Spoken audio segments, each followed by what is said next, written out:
বাবা বাবা এনেছিস? এই না, তুমি কি বাবা বুবুর ভয়ে এই গলিতে এসে সিগারেট খাচ্ছ? আর বলিস না,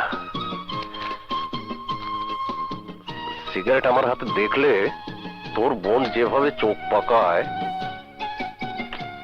সিগারেটের মজাটাই নষ্ট হয়ে যায়। সাগর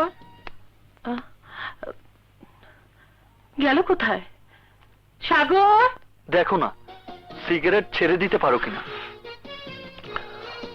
ছোটবেলায় সিনেমার হিরো সাজতে গিয়ে ধরেছিলাম, কিন্তু আজ পর্যন্ত ছাড়তে পারলাম না তো। তুই কিন্তু কখনো খাবি না, সিগারেট শরীরের জন্য খুব ক্ষতিকর। আমি এসব সিগারেট টিগারেট পছন্দ করি না। সাগর, এই তুই বাবা, বুবু তুই সিগারেট ফেলো ফেলো। সাগর, বুবু এই, এই, বুবু কি বুবু করছিস? ওইদিকে যাস না বুবু, ছাড় না। বাবার দিকে যাস না বুবু। ছাড় বলছি। বুবু বুবু বাবার দিকে তাকানো যাবে না।